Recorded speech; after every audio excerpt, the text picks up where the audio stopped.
Please rise for the Pledge of Allegiance and a moment of silence for our military members and families affected by COVID-19. I pledge allegiance to the flag of the United States of America and to the republic for which it stands, one nation, under God, indivisible, with liberty and justice for all.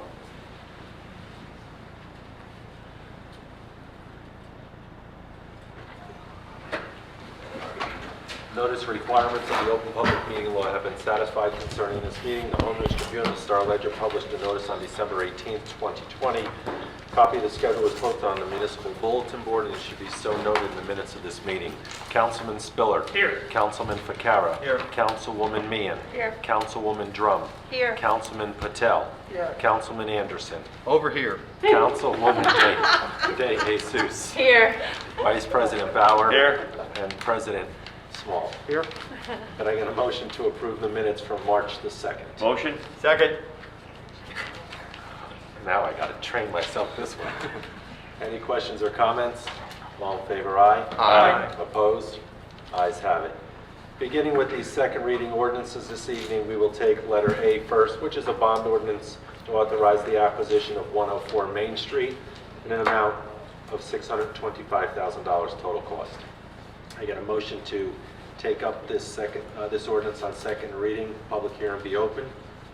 Motion. Second. Any questions or comments from council? All in favor, aye? Aye. Opposed? Ayes have it. The public hearing is now open on letter A only. Hearing no comment from the public, can I get a motion that the public hearing be closed, the ordinance be adopted and submitted to the mayor for approval as required by law? Motion. Second. Any questions or comments from council? All in favor, aye? Aye. Opposed? Ayes have it. Letter B is an ordinance authorizing directing that the title and possession of said property, which is the 104 Main Street, be acquired. Can I get a motion that this ordinance be taken up on second and third reading, and the public hearing be open? Motion. Second. Any comments or questions from council? All in favor, aye? Aye. Opposed? Ayes have it. Public hearing is now open on letter B only. Hearing no comment from the public, can I get a motion that the public hearing be closed, the ordinance be adopted and submitted to the mayor for approval as required by law? Motion. Second. Any questions or comments from council? All in favor, aye? Aye. Opposed? Ayes have it. Council ordinances that are lettered C, D, E, and F for first reading ordinances this evening. Can I get a motion that these ordinances be passed on first reading, published in the Home News Tribune on March 5th, 2021, with notice of public hearing to be held on March 16th, 2021 at 6 p.m.? Motion. Second. Any questions or comments from council? All in favor, aye? Aye. Opposed? Ayes have it. We have items listed, resolutions 1 through 34. I'm pulling number 11. If I get a good motion to approve 1 through 34, except 11. Motion. Second. Any questions or comments from council? All in favor, aye? Aye. Opposed? Ayes have it. That's all I have, Mr. President. Thank you, Mr. Mitch. We'll now go into open public session. Please state your name, part of town you live in, and you have a 5-minute one-time period. Are there any comments from the public this evening? Hearing no comment from the public, can I get a motion that the public portion of this meeting, comment portion, be closed? Motion. Second. Any comments or questions from council? All in favor, aye? Aye. Opposed? Ayes have it. Mr. President, the agenda. Thank you, Mr. Mitch. My agenda is in order, just a few announcements. At the end of the month or the beginning of April, be on the lookout for the Easter Bunny through your town, through our local fire departments. It was an overwhelming success last year, and we're looking forward to doing it again this year. So again, probably have more at the next meeting, but just be aware that that is going to happen. On a sad note, there was a structure fire Saturday in Port Reading. House was fully destroyed. A lifelong resident of Port, well, not a lifelong resident, but a resident of Port Reading for 45, 50 years, was severely injured and still in a hospital critical. A Good Samaritan actually was driving by that lives in the neighborhood and actually pulled her out of the house for safety. She's in St. Barnabas Hospital right now, so we just ask that we keep her in our thoughts and prayers. It was a really serious injuries. To the fire departments and the EMS, PD that responded out there, can't thank you enough. It was a big response. Port Reading actually had a training day, so there was a lot of people in-house that got out to the residents quick, and they did a good job. I want to commend my fellow councilman, CORY SPILLAR, for all his assistance with the investigation of the fire. I appreciate that, CORY, as always, and to all the other lead investigators that helped out at the scene that day. Other than that, I have no other announcements. I just want to, of course, thank all our first responders for everything they do every day, not just on certain days, but everything they do on every day. God bless America, and that's all I have. Vice President Bauer. Thank you, Council President. My agenda is in order. I just have one announcement. Just a quick update on the upcoming traffic signal project at New Brunswick Avenue and Pennsylvania Avenue in Hope Lawn. We received bids last week, and an awarding a contract will be presented shortly to the council. Thank you for your patience. That's all I have tonight. Thank you, Council President. Thank you. Councilwoman DeJesus. Thank you, Council President. My agenda is in order. I just have a few announcements. March is Women's History Month. Women have made history and broken barriers in all fields. This month, let's educate ourselves and others on the many contributions that women have made throughout the world. So here is to all the strong, courageous, and beautiful women out there, especially our first responders, our police women, our fire women, nurses and doctors, our teachers, and our EMTs. Here's to all of you. Item number 9, the Barron Art Center. The Barron Art Center will have an exhibit starting March 5th through March 26th titled Weaving Traditions, Textiles of India. This exhibit, curated by fashion designer Sonal Gadavi, features Indian fabrics and textile techniques like khadi silk, Kutch embroidery, ikat, batik, and jamdam fabrics, and I apologize for the pronunciation of some of these words. The lecture that accompanies this exhibit will be on video on demand on March 11th via link on the Barron Art Center's Facebook page. The Woodbridge Township's 41st Annual Senior Citizens Exhibition is now asking for submissions. All art must be officially registered at these places: the Barron Art Center, the Evergreen Senior Center, Sycamore Senior Center, Hickory Senior Center, or Five Branches Senior Center by April 23rd. Again, the deadline to submit your artwork is April 23rd. All eligible art includes oils, acrylics, watercolors, photography, sculpture, fine arts, and many others. Once the pieces have been submitted and selected, the exhibit will run from April 30th through May 11th at the Barron Art Center. Also, Poets Wednesdays have resumed meeting the second Wednesday of each month at the moment from 8 to 10. For any of these programs, please contact the Barron Art Center at 732-634-0413 with any question. Item number 10, the Free Public Library of Woodbridge. Celebrate Dr. Seuss' birthday with a visit to the WPL YouTube channel, where the library has linked to TV 35 stories read out loud by some of our favorite readers. New Jersey Makers Day is usually 2 days in late March. This year, the library will offer a DIY Take and Make activity all month for children, teens, and adults, with a raffle for teens and adults who participate. The Woodbridge Garden Club has partnered with the library to do 2 special maker activities to get our gardens ready for spring. Visit the library calendar at woodbridgelibrary.org or call 732-634-4450 for details and to register for Maker Month activities. And number 13, girls sports. Woodbridge Township Recreation Department presents Girls Youth Softball, One Township, One League. It's for girls kindergarten through 9th grade. The league runs from April through June. All games will be played throughout the township. Again, it's $50 for the township residents, including uniform, $65 for non-resident, and it includes the uniform. There is no work run or 50-50. Please reach out to the Recreation Department at 732-596-4048 or email them at recreationdepartment@twp.woodbridge.nj.us. That is all that I have. Thank you. Thank you. Councilman Spiller. Thank you, Council President Small. Item number 8, Avenel Fire Department. The Avenel Fire Department, as well as all other township fire departments, will be teaming up with the American Irish Association for a food drive going on starting from today until March 14th You can drop off your non-perishable food items at the Avenel Firehouse, 346 Avenel Street, between the hours of 6 a.m. and 4 p.m. The bin will be located inside the firehouse. Any questions, feel free to call the firehouse at 732-634-2358, or you can check out the website at www.avenelfire.org. We appreciate all the support. Item number 9, it's a new month for St. Andrews, Knights of Columbus, and Columbian Club of Avenel for their Friday night dinners. This week, we got fish. It's lamb. For information, you go to www.kofc5088.org. Also, I know we have a meeting before St. Patrick's Day, but they're taking orders now. The Knights of Columbus and Columbian Club of Avenel are having a St. Patrick's Day curbside dinner on St. Patrick's Day, located at 109 Morrissey Avenue. This number, along with the number for the Friday night dinners, you can call 732-636-9696 for your reservations. That's all for my agenda this evening, Council President. Just a couple announcements. Woodbridge Township Youth Soccer Association is still registering for the Spring League up to this Monday. You can sign your child up at www.woodbridgeyouthsoccer.com. I'd just like to echo Council President Small's comments on the fire this past Saturday. Thoughts and prayers are with the family.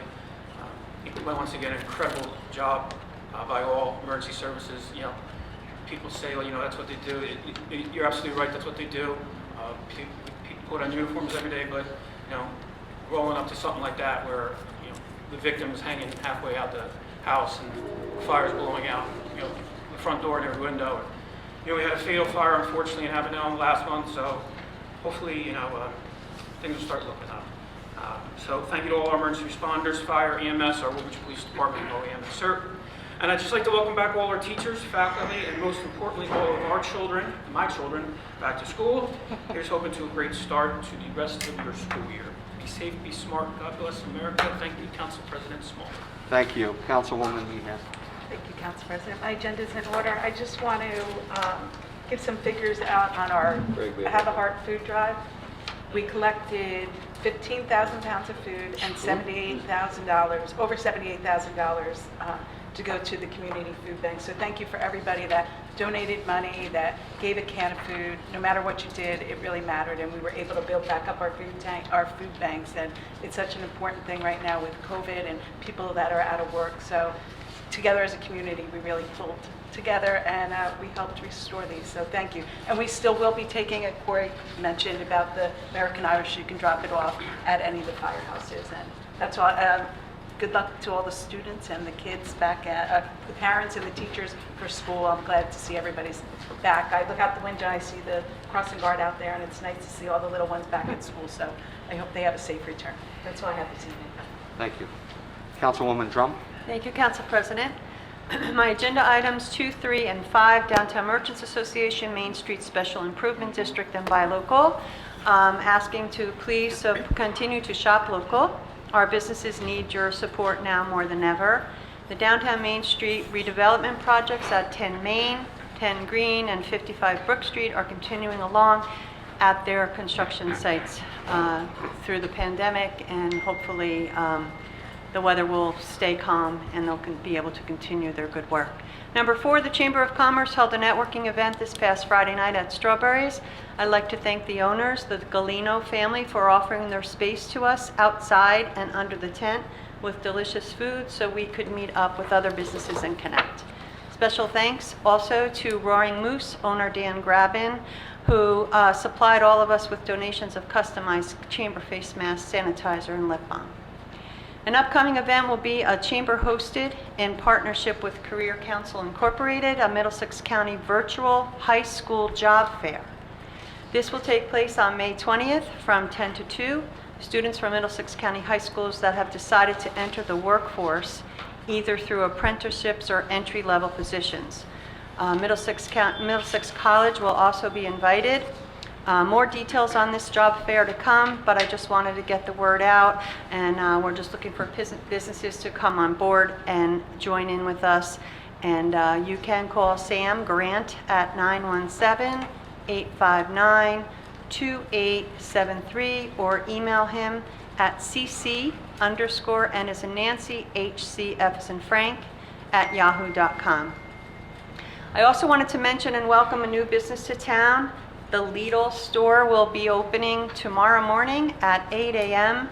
on St. George Avenue across from the main library. They'll be having a grand opening there at 8 a.m. tomorrow.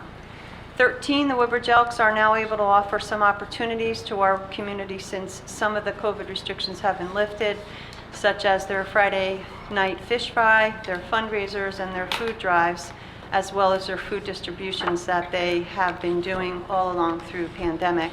You can visit their Facebook page for the details on all the events and the times. Number 19, the Seabourn Marina. Township's plans for the marina expansion and the Seabourn waterfront area along Smith Creek on Cliff Road to add additional boat slips and a restaurant, as we've purchased the Captain Hook Marina and vacant and abandoned Pirates Cove Marina. Both these purchases were made with funds provided by a $3 million grant from the Middlesex County Open Space Trust Fund. This grant will also cover necessary environmental cleanup of the properties. We also have a $1.5 million in funding from the county for repair and renovation projects here. There are more details to come as we plan the marina complex. Please email or contact me with any questions that you may have. In the midst of the continuing pandemic, many of our family members, friends, and community members' lives have been lost, and many continue to suffer with many challenges due to COVID. Please be mindful and show your kindness to others at this difficult time in all of our lives. That's all I have, Council President. Thank you. Thank you. Councilman Anderson. Thank you, Council President.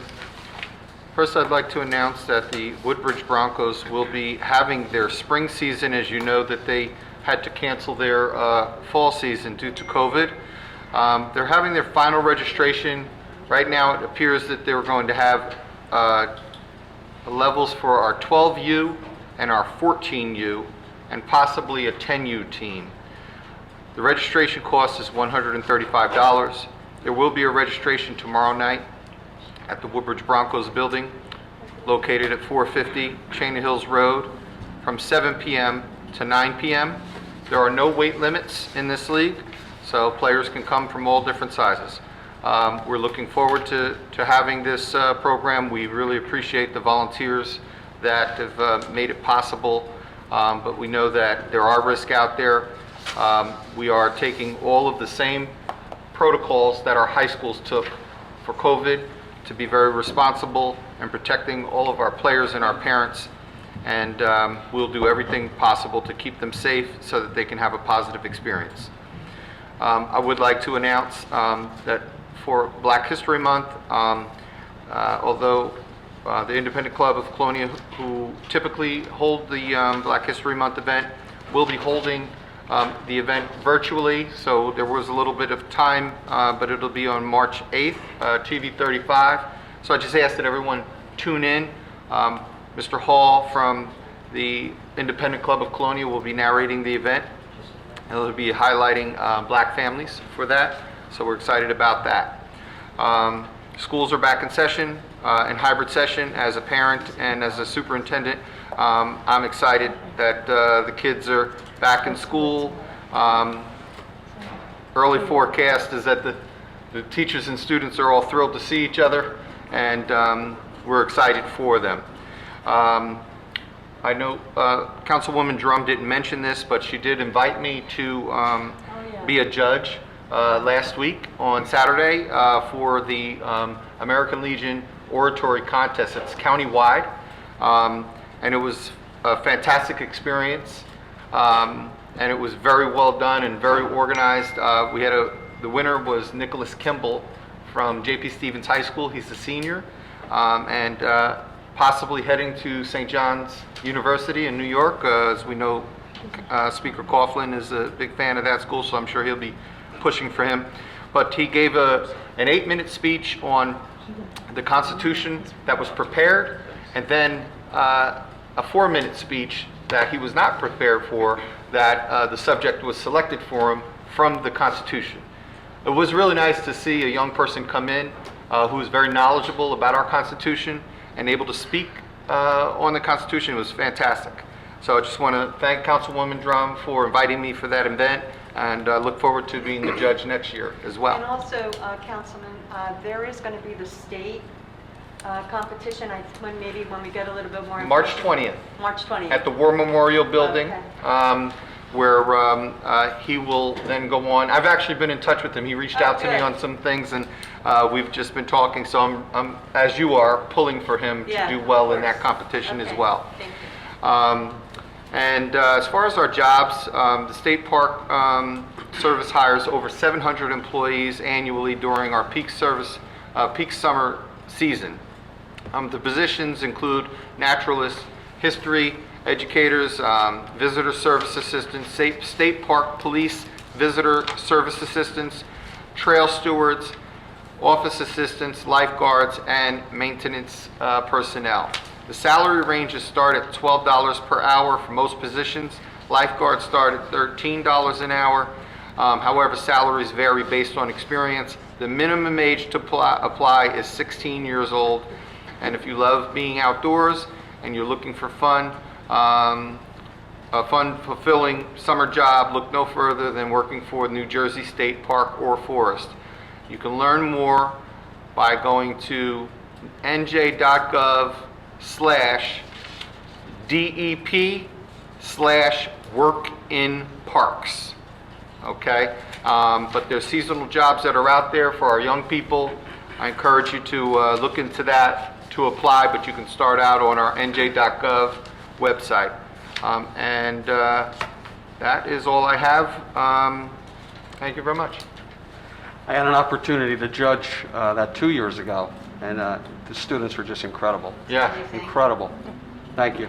My boys were kind of upset because they know when I go to these types of things, I come home and then I go, here's the Constitution. I want a speech after dinner tonight. No pressure. Yeah. No pressure. Councilman Ficarra. Thank you, Council President. First item on my agenda from the Woodbridge Township Recreation Department, the usual services. The membership drive is still going on. Ice skating is available starting March 12th and 13th. We have roller skating. I do want to point out that we're starting to take reservations for rental at the pavilion, which is outside and is a very nice place for family functions, even weddings, birthdays, that type of thing. So they're up. Both the club at Woodbridge and our Woodbridge Community Center brochures should have came out to everyone's house through the mail. Just wanted to point that out. Moving down to the update on the COVID-19 clinic here at Woodbridge. From the last time we met, from February 14th to the 28th, there were 4 clinics. Administered 852 doses. To date, we've had 21 clinics with just shy of 3,200 doses. I want to point out that the state has a state senior hotline for those people that are 75 years and older to help them schedule an appointment. The phone number is 856-249-7007. Again, this is for seniors 75 and older. For some assistance through the state program, 856-249-7007. We know by the most of our media outlets that the governor has announced expansion of eligibility starting on March 15th. Educators and those involved around education will now have access, if they haven't already, along with a series of other people, including public safety workers, migrant farm workers, tribal communities, and the list will go on as it expands. The last that I just mentioned, they don't go into effect until March 29th. If I can move over to the area of mental health and a report from Dr. Bonnie Nolan. The crisis intervention training for the police is now in effect and is going through, currently being administered. Dr. Nolan will be attending the musters, which is the meeting for the police department as they go out on their details and their shifts to review the aspects of the crisis intervention training. Moving over in the world of legislation, as we know, the marijuana legislation has been stipulated that in some cases minors must receive treatment if they're caught. There's discussion now between the PD and Dr. Nolan's department on the proper way to go through that. We have 10 new certified peer recovery specialists through a grant, so that just widens the scope of our program. And then finally, I just wanted to share a story that I was made aware of because of my involvement in the YMCA, not this week that we're in, but last week our police department received a call to go out to an area where it appeared to be someone living in the car. It turned out to be a mother and some children going through some difficult times, and the mom had just gotten a job, I believe, with Amazon. The police department went out of their way to make sure that this woman was safe at the time with the family. Actually went out of their way to get them a room to stay in, because this happened on a Wednesday, and their appointment through the YMCA was on Friday, so there was that gap there. So the PD took it upon themselves to get this woman into some help until she got into the family service system, which she did, and things are moving in the right direction. I can't say that it's perfect right now, but it's moving in the right direction, all because the police took the time to do that extra step. So, thank you, Council President. Thank you for You sharing. don't hear that in the news too much. That's why I wanted to take the time to do that. And of course, nobody on the PD department will tell me who the officers are, but I would think that that's a regular thing for our guys. Very good, thank you. Council President, I just missed one thing that I mentioned. I knew I was searching for something at the end, and this goes in conjunction with what Councilwoman DeJesus mentioned with Women's History Month. The county, Middlesex County, does art and story time every Wednesday. They did Black History Month last month. This month they'll be focusing on Women's History Month.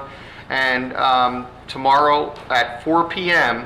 for ages 2 through 10, there's story time followed by artwork. And that is on the county website. The registration link is, you can go on the county website. You can go on the county website in the art department. They'll be focusing on Josephine Baker, and that's tomorrow at 4 p.m. But you can go on the Middlesex County website in the art department. Very sorry about that interruption. Thank you. Councilman Patel. He lost his glasses. Yeah, thank you, Council President. My agendas my agendas are ordered. I would like to just make a couple of announcements. Woodbridge schools have started, from yesterday on a hybrid, basis instructions. I would like to thank the superintendent, board of ed members, school staff members for opening the schools. I think they were almost closed for 12 months. Also, I'd like to have a reminder for the parents and students to take all appropriate measures either to stop or control the spread of these COVID viruses. Also, Sunday, March 14th, there is going to be a daylight savings time, so please don't forget to change your clocks. Also, in 2 weeks, we have St. Patrick's Day is coming, so I would like to wish everyone in advance a happy St. Patrick's Day. That's all for tonight. Thank you. Thank you. Mr. Mitch? Thank you, Mr. President. Just 2 items. At our last meeting, I indicated we were reviewing possible charges against the licensee. I get back to you. We still continue to work with the police, the prosecutor, and the health department on that. So more details will follow within the next couple of weeks. And one other comment with regards to the annual licensee training for retail liquor license holders. Due to the COVID restrictions, I'll likely not be holding it here. However, I've talked to the state. We might be partnering on a virtual venture for all our businesses. So I'll keep you posted on how we're going to handle that for the renewal. That's all I have. Thank you. Thank you. Business Administrator Simaluka? Thank you, Council President. I have 2 items under administration. I have 100% disabled veteran tax, and I also have under police, I have a traffic ordinance amendments. Thank you, Council President. Thank you. Legal? Nothing seen, Council President. Thank you. A motion to adjourn? Motion? Second.